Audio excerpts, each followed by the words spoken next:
Hello there YouTube, welcome to EGPN Gaming. I'm your host, Faceless303, and today we will be having a theory/discussion video called Can the Traveler/Guardians Lose in Story and in Game? Part 1, The Vex. Now what do I mean by this? Well, for those of you who actually read the lore or pay attention to the game a lot, more than averagely, the Guardians have the ability to be resurrected from the dead. In a way, that seems almost like impossible for them to lose the war. If that's the case, like how can you lose when you have an undead army that can simply be resurrected each and every time? And that can be resurrected by their and soldiers that can be resurrected by their own will or by the will of other Guardians. Well, due to the enemies that the Guardians are facing, there are actually a few ways that these particular enemies could defeat us. We're going to focus, part 1 will be focusing only on the Vex at this particular point. Now how can the Vex finish us off, and how can they keep us down? Because it is possible for them to kill us, but how can we stay dead? Well, you see, the Vex, early on in the game, we find out that they have the ability to control time itself. They can travel within the time stream, and that they can virtually do anything they want within the time. Now how does that help put them in the advantage against us? Like how can that alone put Guardians down for good? Well, they can trap us within the time stream, or they can erase our existence. How does that work exactly, if that's the case? Like, how does it work? Well, the Vex can literally trap you within the time stream and you can no longer get out of it. You'll forever be trapped and you'll be neutralized as a threat. Or they can erase your existence, therefore you never exist, which means a Traveler will never resurrect you and turn you into a Guardian.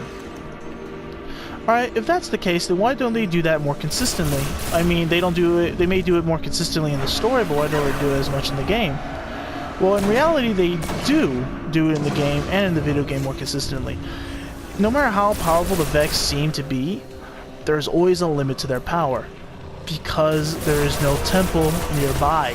You see, a temple like the Vault of Glass or the Black Garden is what amplifies their abilities to make it nearly limitless.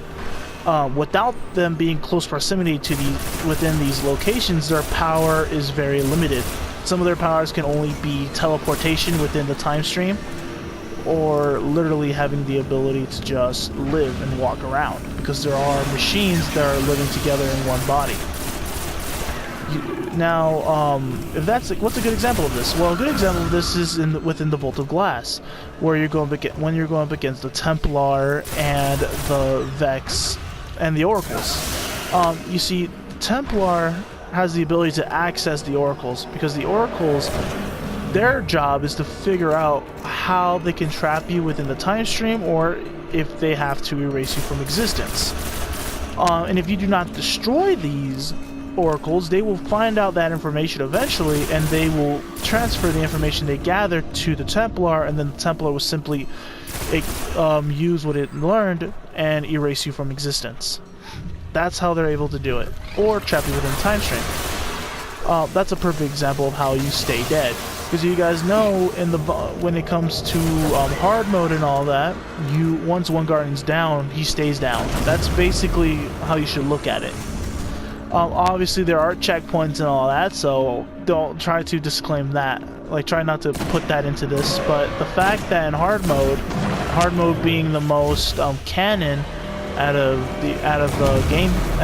in-game, you will not exist, technically speaking. Because once your screen goes all like completely gone, you're gone.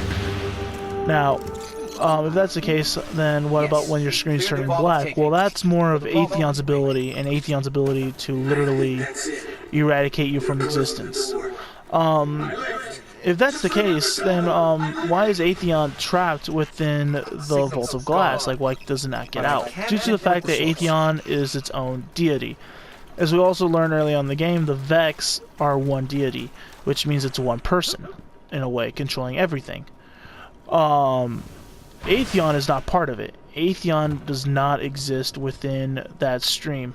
It's a separate being, and because Atheon is just as powerful as that being, and just because Atheon can access its full power with or without a temple, because he's not spread out, he's literally just one being, that means he poses as a bigger threat than anybody, because it has the ability to literally do what the Vex can't do unless they're close by a temple. Therefore, they imprison him within the Vault of Glass. And because both these deities, both Atheon and this mysterious deity that we don't know the name yet, it has the ability to keep him there.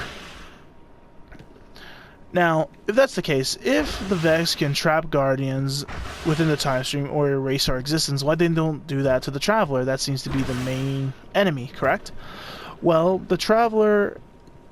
Well, there's two theories behind it. You see, there's Theory 1, known as the Internal Theory, or Theory 2, known as a Critical Point Theory.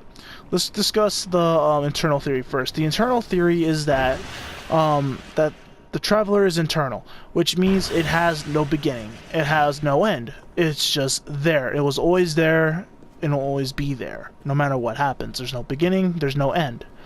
Because of that, the Vex cannot travel at a particular time to erase it.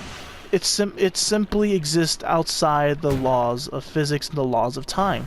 Therefore, they cannot erase its existence, nor can they be able to trap it because it doesn't respond to the laws of time. Or a critical point in time theory is where it simply cannot be stopped. No matter what they do, they cannot stop it from existing, and they can't teleport something that powerful within the time stream because they can simply break free or destroy it themselves if they have to. Ikora, I'm sorry we couldn't bring him back. So, how can the Vex actually win the war then if that's the case? Well, that's very simple. In order for the Vex to win the war, all they have to do is build more temples. The reason why they haven't done it yet is because there are multiple enemies. The Guardians, the Hive, the Fallen, the Taken, the Cabal. All these enemies are here trying to stop them and to do their own thing. And because of that, they can't risk building another temple, because if they try to build a temple like the Vault of Glass, it'll simply be raided one day.